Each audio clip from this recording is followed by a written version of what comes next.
현수애 씨 얘기도 궁금해요. 언제 교회 처음 나가셨나요? 저는 그러니까 원래는 교회랑은 정말 거리가 먼 사람이었거든요. 어느 날 이제 윤설미라는 윤설미 씨 알죠? 예, 그 여자를 만나면서 이제 뭔가 조금 달라지기 시작했어요. 그래서 처음에는 뭐 이렇게 멀쩡한 여자가 이런 거짓말을 하냐고. 그런 말 할 때마다 자꾸 정림이가 딱딱 떨어지는 거예요. 처음에. 저한테 어떤 얘기를 했냐면 태국에서 제가 검문소를 통과할 때 너무 아슬아슬하게 통과를 했거든요. 근데 한 번이면 기적이라고 믿겠는데 너 그 기적을 하루에 몇 번을 겪었어? 라고 물어보더라서 한 3번? 이러니까 너 하루에 3번 기적이 일어날 것 같아? 평생 한 번 일어날까 말까한 기적이 이런 얘기를 하더라고요. 그래서 그때 좀 그러네 이렇게 생각을 하다가 어느 순간에 이제 하나님이라는 존재가 계신 걸 알게 됐고 믿어진 거지. 언제부턴가 믿어지기 시작했고 지금 제가 이 자리에 왔다는 사실이 더 놀랍습니다. 진짜 기적이다. 그리고 전 이 자리에 있습니다. 고백을 하고 있는 구체적으로 처음 교회 갔을 때 정말 낯설고 신기한 것들 어떤 게 있었을까요?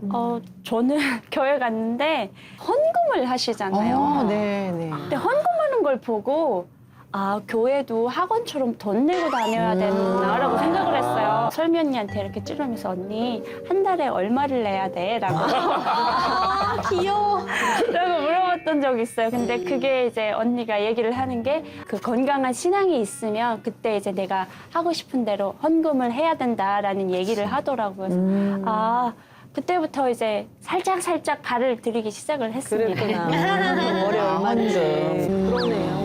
신은아 씨가 근데 탈북하게 된 그 연유가 종교 활동하고 관련이 있다고 들었거든요. 어떤 얘기인가요? 고난의 행군 때 이제 탈북을 하게 됐어요. 근데 워낙 살기가 어렵다 보니까 부모님이 자주 중국에 들어가서 이제 비법 월경을 하셨거든요. 근데 중국에 들어가서 한국 선교사를 만난 거예요. 선교사님이 엄마한테 녹음기 테이프를 주셨어요. 그거를 갖고 나와서 이제 전달하다가 한 몇 개월 만에 이제 발각이 됐어요. 잡혀갈 때도 되게 요란했어요. 대문이 활짝 열리더니 군복을 입은 남자 4명이 그냥 구두발 차림에 저희 집에 들어오더니 그 개를 팬다고 하잖아요. 정말 엄마를 구석에 몰아넣고 막 한 30여 분을 어떡해. 그때 그 기억을 잊고 싶은데 계속 생생하게 그렇게 하고 이제 개를 끌고 가듯이 질질질질 끌고 가더라고요. 근데 끌려가는 엄마 모습을 보니까 이게 진짜 구멍이랑 구멍에선 다 피가 나오셨어요. 근데 가서 이렇게 붙잡고 싶은데 어린 마음에 가면 나도 같이 막 맞을 것 같아가지고 다가가지 못하고 그냥 이제 엄마가 가는 거를 보기만 했었죠. 그렇게 엄마가 들어가고 돈을 모아가지고 또 그걸 내물러 주고 어머니를 잠깐 병보석으로 집에 모셔왔는데 그날 저녁으로 바로 탈북하자 해가지고 두만강을 넘었죠. 중국에서의 생활도 굉장히 좀 힘겹고 어려우셨을 것 같아요. 중국에서 머문 시간은 한 5년 정도였는데 오래 있었구나. 네, 북한했을 때 보따리 낭사로 나오신 분이 계셨어요. 그래서 그분네 집에 가자 해서 안전하게 도착은 했는데 그 집에 들어가서 정말 부모님이 노예처럼 일을 하셨어요. 네, 새벽 5시에 일어나서 저녁 10시까지 밭에 나가서 일만 하시면서 살았거든요. 그분들이 이제 저희 부모님한테 과한 요구를 하시더라고요. 한 1년쯤 됐을 때인데 저랑 언니를 민며느리로 달라는 거예요. 그때 제 나이가 12살이었고 저희 언니가 15살이었는데 저희 언니랑 저를 주면 키워가지고 이제 미성년 딱 벗어지면 결혼을 시켜가지고 잘 살게 하겠다라고. 나이 차이가 근데 거의 30살이잖아. 그쵸. 나이 차이가 엄청 났었죠. 그게 어떻게 가능하죠? 네. 그래서 그때 당시 부모님이 이거는 하늘이 무너져도 안 될 소리다라고 그렇죠. 이제 말도 안 되는 선을 소리를 딱 그으니까 그분이 표정이 싹 바뀌시더니 나가라 그러시더라고요. 그래서 그때 당시 정말 신발도 신지 못하고 쫓겨났어요. 한겨울에. 그래서 그냥 그대로 앞에 보이는 산에 올라가가지고 산에서 이제 한 4년을 정말 원시인같이 자연인처럼. 네, 4년을 원시인같이 살았어요. 네. 아니, 어머머머. 그게 며칠도 아니고 산에서 어떻게 4년을 집이 있었어요? 집 형태가? 집은 없었고 그냥 무작정 거기에 짐을 풀었어요. 풀고 이제 식량을 구해야 되는데 겨울이다 보니까 산에 다 눈이 깔려가지고 어떻게 구할 수 있는 게 없는 거예요. 근데 그래도 죽지 말라는 법은 없더라고요. 그 산 아래에 밭이 있는데 밭에 가서 그래도 곡식이 떨어진 게 있지 않을까 막 찾아보니까 요만한 굴 같은 게 있더라고요. 네. 근데 아버지가 이런 걸 자주 파봤다 이러면서 이게 쥐가 굴을 파놓은 건데 어우. 이거를 파면 쥐들이 이제 겨울 식량으로 모아놓은 게 있을 거다라고 하시더라고요. 그래서 살자라는 그 목적 하나로 굴을 팠더니 정말 쥐들이요 생활 살림을 되게 잘하더라고요. 어머머머. 콩 따로, 옥수수 따로, 뭐 쌀 따로 다 이렇게 그렇게? 보관을 해놨더라고요. 그래서 쥐들한테는 정말 미안한데. 쥐는 겨울 양식이었을 때. 식구를 뺏어 먹은 거예요?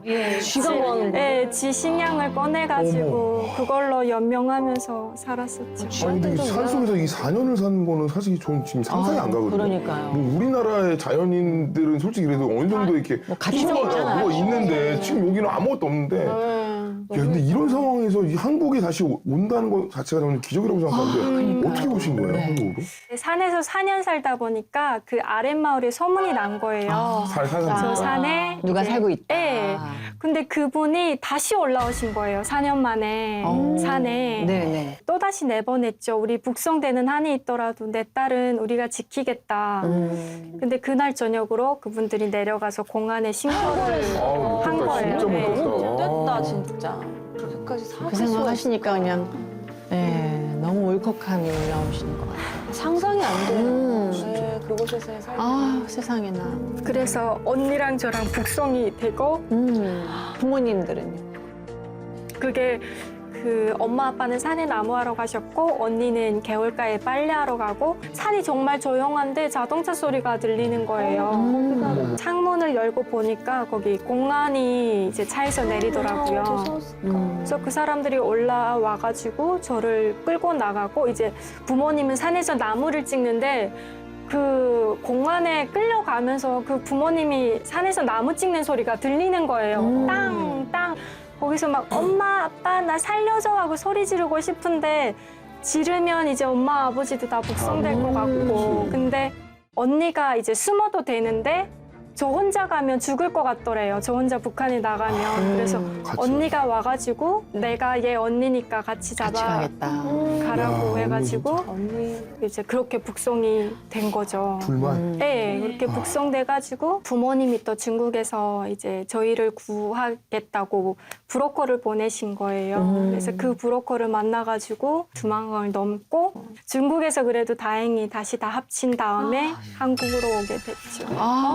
영화예요. 그러니까 지금 뭐 우리가 몇 분에 걸쳐서 이 얘기를 들었지만 뭐 4년 몇 년 이렇게 하면 정말 그 삶이 얼마나 고난 가운데 있었을까. 정말 광야의 그 시간을 이렇게 보내신 것 같은데 천신만고라고 이야기를 하잖아요. 네. 이렇게 천신만고 끝에 온 가족이 함께 이렇게 남한을 오게 되신 건데 주민등록증을 처음 받을 때 그때 기분이 어떠셨어요? 그때는 내가 사람이구나라는 느낌이 들었어요. 네. 왜냐하면 어떤 친구가 신분증을 잃어버렸는데 무작정 저희 언니를 범인으로 찝은 거예요. 그러면서 너 신분증 내놓지 않으면 당장 공안에 신고하겠다라고 하더라고요. 그러면서 핸드폰을 막 드는데 그 앞에서 저희 아버지가 그 친구의 손을 잡고 무릎을 꿇으셨어요. 내 딸이 만약에 훔쳤다면 어떻게라도 보상을 해줄 테니까 제발 공안에 신고만 하지 말아달라고. 신분증이라는 거는 저희한테는 뭔가 한이 서린 그런 물건인 것 같아요. 그러니까. 근데 한국에 왔는데 뇌물 하나 걸지 않고 정말 비타민 그 음료수 하나 드리지 않았는데도 신분증을 정말 딱 해서 신은이 신은아 막 이렇게 집 주소까지 다 그리고 구청장님도 막 들어가 도장 계시고 찍혀있고. 예. 그걸 딱 받으니까 아 나 사람이었구나 나도 누군가 나를 뒤에서 보호해준 국가가 있고 인간답게 살 수 있겠구나 하면서 언니랑 손잡고 정말 신분증 하나에 꽉 울었던 기억이 야. 납니다. 근데 우리는 당연한 건데. 그러니까 신분증 어디가 있나 막 이렇게 그죠? 참 맞아요. 국민이구나도 아니고 내가 사람이구나를 그러니까. 느낄 수 맞아요. 있다는 게. 이 신분증 하나 있는 게 이렇게 큰 거군요. 대한 사람이구나 감사. 라는 말이 정말 그러니까. 가슴에 콱 진짜 와닿습니다.